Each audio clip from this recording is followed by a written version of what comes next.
আসসালামু আলাইকুম। আশা করি সকলেই ভালো আছেন।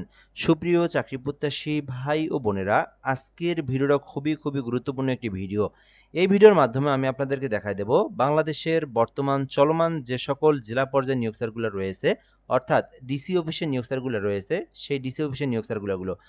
এখানে যে ভিডিওটার মধ্যে দেখতেছেন একটি সার্কুলার, এটি হচ্ছে মূলত জেলা প্রশাসকের কার্যালয় রাজশাহীর একটি নিয়োগ সার্কুলার। এরকম কিন্তু অনেকগুলো জেলার নিয়োগ সার্কুলার বর্তমানে চলমান রয়েছে। এই ভিডিওটা দেখলে আপনি জানতে পারবেন। এই সার্কুলারে আমি আপনাদেরকে বেশ কিছু গুরুত্বপূর্ণ বিষয় বলে রাখি। আপনারা যদি আপনাদের নিজ জেলার সার্কুলারে আবেদন করে থাকেন, ডিসি অফিসের নিজ জেলার সার্কুলারে আবেদন করে থাকেন, সেই ক্ষেত্রে আপনার পরীক্ষাও কিন্তু নিজের জেলাতেই হবে এবং আপনার চাকরি হওয়ার পর কর্মস্থল এটাও কিন্তু আপনার নিজের জেলার ডিসি অফিসে হয়ে থাকবে। অর্থাৎ এটাতে কিন্তু আপনার ঢাকায় পরীক্ষা দিতে যাওয়ার প্রয়োজন নাই। সবকিছুই আপনার নিজের জেলাতেই। তো চাইলে আবেদনগুলো আপনারা করবেন যখন আপনার নিজের জেলার সার্কুলার প্রকাশ করা হবে। তো আজকের ভিডিওর মাধ্যমে চলমান যে নিয়োগ সার্কুলারগুলো দেখাবো, তার আগে আপনাদেরকে গুরুত্বপূর্ণ একটি টপিক বলে রাখি। যারা ভিডিওটা আমাদের ফেসবুক থেকে দেখতেছেন জব প্লাস বিডি, এটি আমাদের ফেসবুক পেজের নাম। এই পেজ থেকে যদি আপনি আমাদের ভিডিওটা দেখে থাকেন, পেজটি যদি নতুন হয়ে থাকেন, ফলো করা না থাকে, অবশ্যই ফলো করে রাখবেন। তাহলে বাংলাদেশের সকল নিয়োগ সার্কুলার এবং আপনার নিজের জেলার জব সার্কুলার যদি প্রকাশ করা হয়, সেটা কিন্তু আপনি সবার আগে সহজেই জেনে নিতে পারবেন। আর আমাদের একটি ইউটিউব চ্যানেল রয়েছে এম আর রাইহান হাসান। আপনি যদি এই চ্যানেল থেকে এই ভিডিওটা দেখে থাকেন, যদি আপনি এই চ্যানেলে নতুন হয়ে থাকেন, অবশ্যই সাবস্ক্রাইব করে রেখে দিবেন। তাহলে আপনি ইউটিউবের মাধ্যমে সবার আগে সহজেই বাংলাদেশের সকল নিয়োগ সার্কুলার এবং নিজ জেলার সার্কুলারগুলো জেনে নিতে পারবেন। তো এটা প্রথমত আমি দেখাবো, এটি হচ্ছে রাজশাহী জেলার একটি সার্কুলার। যারা আমার ভিডিওটা রাজশাহী জেলা থেকে দেখতেছেন, অবশ্যই আপনারা আপনাদের নিজের জেলার এই সার্কুলারে আবেদন করবেন। এটি সম্পর্কে আপনাদেরকে বিস্তারিত জানানো হবে। এর পরবর্তী বিষয় হচ্ছে, এখানে অনেকগুলো দেখতে পারতেছেন, এখানে সবগুলো কিন্তু আপনার বিভিন্ন জেলার সার্কুলার। তো আপনারা যারা এই ভিডিওটা দেখতেছেন, যারা টাঙ্গাইল জেলা থেকে দেখতেছেন, আমি প্রথমত আপনাদেরকে দেখাই টাঙ্গাইল জেলার।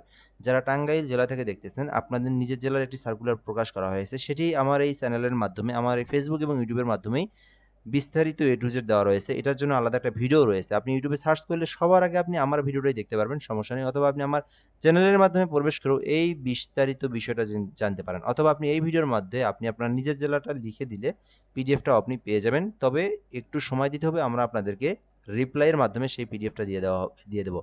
ঠিক আছে?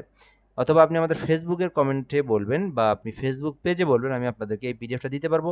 অথবা আপনি নিজেও এটা দেখতে পারবেন, ডিসি টাঙ্গাইল লিখবেন, তাহলে আপনার নিজের জেলার ওয়েবসাইটে আসবে, ওখান থেকে আপনি দেখতে পারবেন। যে কোনো অপশন, যে কোনো প্রসেসের মাধ্যমে আপনি আপনার এই তথ্যটা জেনে নিতে পারবেন। টাঙ্গাইল জেলা থেকে যারা ভিডিওটা দেখতেছেন, অবশ্যই আবেদন করবেন। পরবর্তী স্টেপে চলে আসি আমরা জেলা প্রশাসকের কার্যালয় পটুয়াখালী, অর্থাৎ ডিসি অফিস পটুয়াখালীতে নিয়োগ সার্কুলার প্রকাশ করা হয়েছে। যারা ভিডিওটা পটুয়াখালী থেকে দেখতেছেন, অবশ্যই আপনার জেলার এই সার্কুলারে আপনি আবেদন করবেন। এখানে কিন্তু মোটামুটি অনেকগুলো পদের সঙ্গে নিয়োগ সার্কুলারটি প্রকাশ করা হয়েছে। এরপর রয়েছে জেলা প্রশাসক বরগুনা। বরগুনা জেলা থেকে যারা ভিডিওটা দেখতেছেন, আপনাদের নিজের জেলাতে একটি সার্কুলার প্রকাশ করা হয়েছে। অফিসক ৭টি এবং নিরাপত্তা প্রহরী ২টি রয়েছে। চাইলে আবেদন করতে পারেন। বরগুনা জেলা থেকে যারা ভিডিওটা দেখছেন, অবশ্যই আপনারা আবেদন করবেন। এর পরবর্তী বিষয় আপনাদেরকে উপরে দুটো দেখাই। পটুয়াখালী থেকে যারা ভিডিওটা দেখতেছেন, পটুয়াখালীতে কিন্তু কম্পিউটার অপারেটর ৮টি পদ রয়েছে, হিসাব সহকারী ১টি পদ রয়েছে। চাইলে আপনি আবেদন করতে পারবেন। এর পরবর্তী আমি আপনাদেরকে একটু সংক্ষিপ্ত করে, যেহেতু টাঙ্গাইল জেলাটাও দেখাচ্ছি, সেই ক্ষেত্রে আমি দেখাই যে টাঙ্গাইল জেলাতে ১৪টি পদ রয়েছে। শুধুমাত্র আপনি এসএসসি পাস করে আবেদন করতে পারবেন।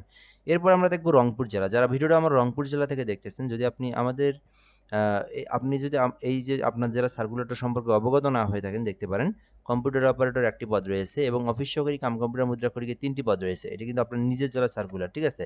এরপরে রয়েছে রাজশাহী জেলা, তো আমি আপনাদেরকে দেখাবোই বিস্তারিত। এরপরে রয়েছে সাতক্ষীরা। যারা সাতক্ষীরা জেলা থেকে ভিডিওটা দেখতেছেন, আপনার জেলাতে একটি সার্কুলার প্রকাশ করা হয়েছে, যেটা বর্তমানে আবেদন চলমান রয়েছে।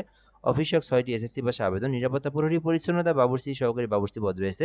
শুধুমাত্র এসএসসি পাস করে এগুলোতে আপনি আবেদন করতে পারবেন। যারা সাতক্ষীরা জেলা থেকে ভিডিওটা দেখতেছেন, অবশ্যই আপনারা এটিতে আবেদন করতে চাইবেন। এছাড়াও রয়েছে ময়মনসিংহ এবং দিনাজপুর। যদিও দিনাজপুরের সার্কুলারের সময় কয়েকদিন আগে শেষ হয়েছে, ঠিক আছে? তো আমি আপনাদেরকে মূলত এই ভিডিওর মাধ্যমে রাজশাহী জেলার সার্কুলারটা দেখাবো।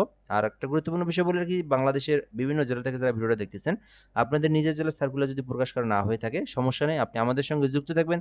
পরবর্তীতে যে কোনো সময় সার্কুলার দিলে সেটি আপনি আমাদের মাধ্যমে সহজেই সবার আগে জেনে নিতে পারবেন। রাজশাহী জেলার নিয়োগ সার্কুলার বলা হয়েছে যে রাজশাহী জেলার স্থায়ী বাসিন্দা যারা, শুধুমাত্র কিন্তু তারাই আবেদন করতে পারবেন। নিজ জেলার সার্কুলারগুলো মাত্র তার জেলার প্রার্থীরাই আবেদন করতে পারে, বাকি জেলার প্রার্থীরা কিন্তু আবেদন করতে পারে না। অফিস সহায়ক পদ রয়েছে 5টি, 20টা গ্রেড, শুধুমাত্র এসএসসি পাস করেই অফিস সহায়কে আবেদন করা যায়। এছাড়াও রয়েছে সহকারী বাবুর্চি, যেখানে শুধুমাত্র 8ম শ্রেণী পাস করেই সহকারী বাবুর্চি পদে আবেদন করতে পারবেন। রাজশাহী জেলার প্রার্থী যারা রয়েছেন শুধু তারাই, ঠিক আছে? অবশ্যই বাংলাদেশী নাগরিক এবং রাজশাহী জেলার স্থায়ী বাসিন্দা হতে হবে। বয়স থাকতে হবে 18 হতে 32 বছর পর্যন্ত, তাহলে আপনি এই আবেদনটি করতে পারবেন।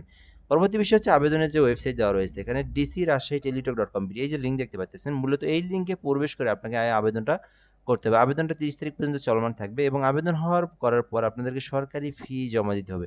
সরকারি ফি শুধুমাত্র 56 টাকা, এটা আপনাকে দিতে হবে এবং DC Rajshahi space user ID 163 pin number দিয়ে এই নাম্বারে সেন্ড করলে আপনার আবেদনের পেমেন্ট কিন্তু সম্পূর্ণ হয়ে যাবে। তো যে জেলা থেকে দেখতেছেন, বরগুনা হোক, পটুয়াখালী হোক, এটা হচ্ছে পটুয়াখালী হোক অথবা টাঙ্গাইল হোক অথবা রংপুর হোক অথবা সাতক্ষীরা হোক, এই জেলাগুলোর সার্কুলার চলমান রয়েছে। আরও বিভিন্ন জেলার সার্কুলার সামনে প্রকাশ করা হবে। আমি আপনাদেরকে এভাবে সুন্দরভাবে জানিয়ে দেওয়ার চেষ্টা করব। তো এ পর্যন্ত আজকে এই ভিডিওটা। ধন্যবাদ। ভালো থাকবেন। আসসালামু আলাইকুম।